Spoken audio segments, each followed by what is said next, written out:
Welcome back. In this video, I will explain how can we implement logic gates on Proteus and also how can we implement them on hardware too. For this, first we have to implement them on Proteus and then run their simulation and check if they work. So for this, our first step is to know which ICs we will use on Proteus. The IC that we will use here are IC7408 for AND gate, and these other ICs are used for other logic gates. Now to implement it on Proteus, first we have to create a new project.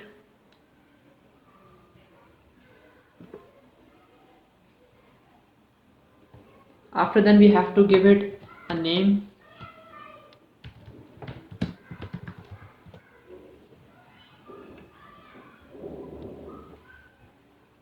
Then we will select the design template, and then we do not want a PCB layout, so we will click next.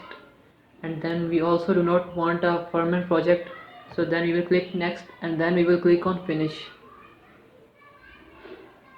Now here you can see this is our schematic capture tab where we will design our circuit. So first of all we need to click on this P icon. Now here you can see where here we can write the names of the required components, and then we can select them. Now we will write the name of the required ICs. For AND gate we have to use 7408.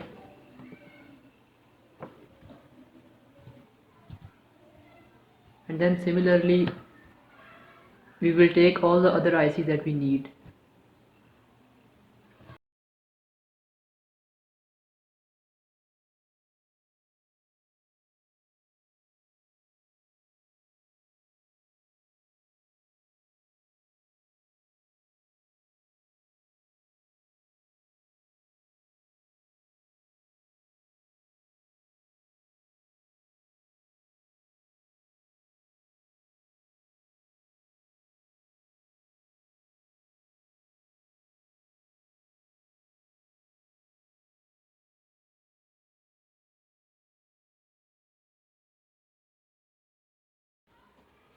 Now at last we will require an LED to show our output.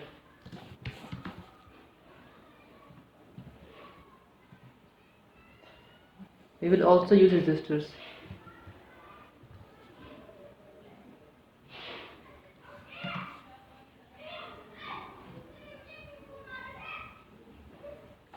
Now for the input we have to give DC input voltage source, whose value will be 5 volts.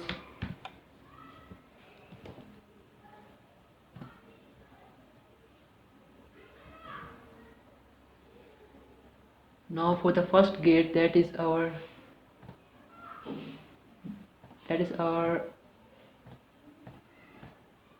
AND gate that we will implement first. Now this is our AND gate, and we will also use buttons to change the input from 0 to 1. It has 2 inputs, so we will use 2 push buttons.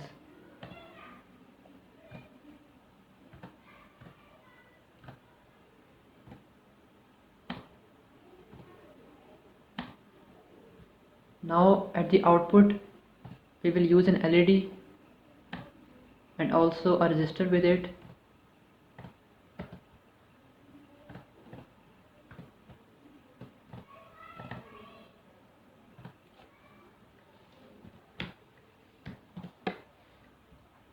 Then we will ground it. Now we will give resistors to the input too, which will be parallel to the AND gate.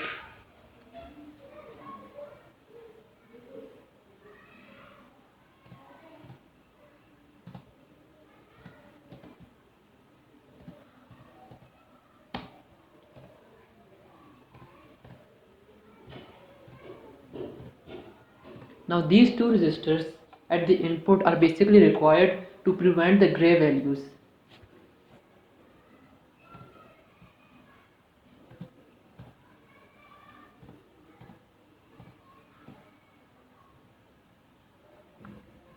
Now we will run it.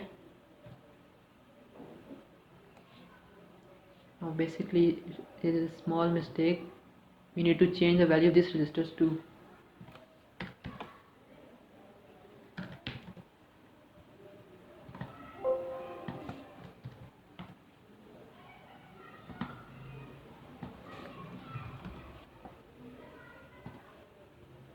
Now you can see at both the input 0, our output is 0 2. Now we will turn one input on and still the output is 0.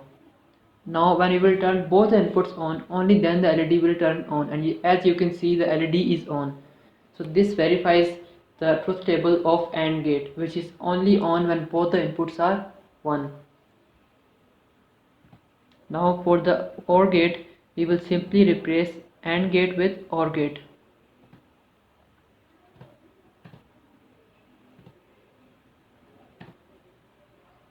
Now for OR gate, even if there is one input 1, the output will be 1.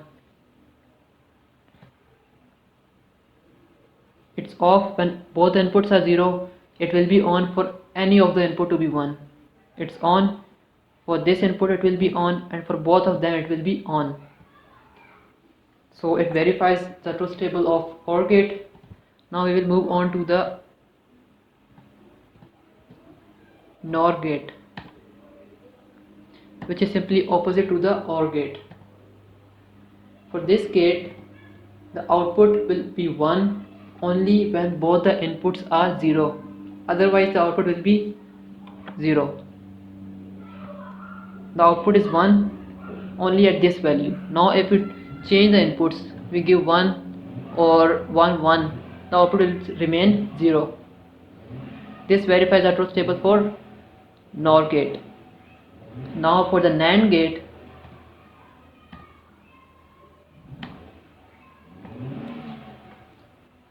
now to implement NAND gate, the NAND gate truth table says that it will only be 1 at the output when the inputs will be 0 1, 1 0 or 0 0. On 1 1, both the inputs on, the output will be 0. So the output is 1. It will only be 0 when both the inputs are 1. So it's 0. So it verifies our NAND gate. Now for the XOR gate, now we will replace it by XOR gate.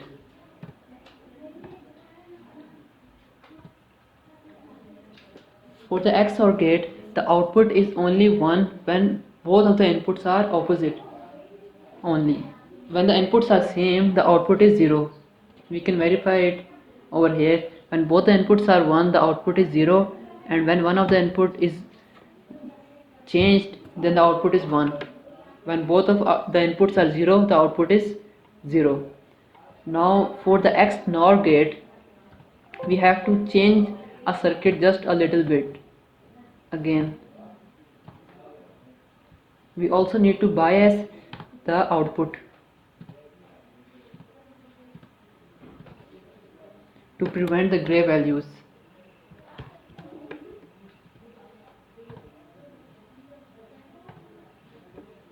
Now the XNOR gate is basically the opposite of XOR gate. It will turn on when both the inputs are same.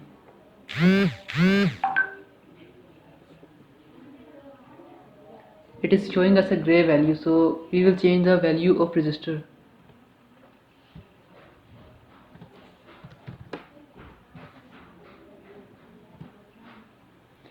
Again it is showing us a gray value, but the output you can see is 1.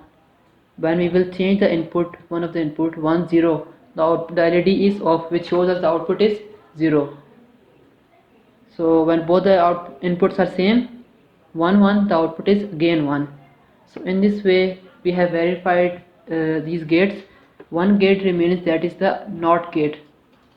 It only requires one input, so we will just need one input.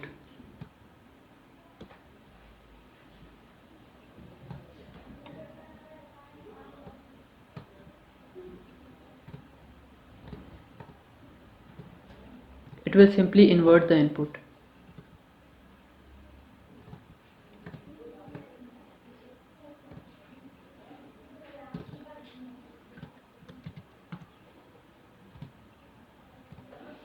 Now as you can see, for the input 1 the output is 0, which is already off, and when the input is 0 the output is 1. So in this way we have verified all the gates on Proteus. Now we will move on to the hardware implementation. Now this is our AND gate, which will only turn on the LED when both the inputs are 1. These are the two push buttons that we have used, and when both inputs are 1 the output is 1. Now this is NAND gate, whose output is 1 only when both the inputs are 0. So it was on when both the inputs were 0. This is OR gate, which will turn on when either of the input is 1 or when both of the inputs are 1. This is NOR gate, the opposite of OR gate. It is normally on, but it will turn on when either of the input is 1 or if both of the inputs are 1. This is our NOT gate, which will turn on when the input is 0. So this is our XOR gate, which turns on when both of the inputs are opposite. This is our XNOR gate, which is normally on but turns off when either of the input is 1 or 0.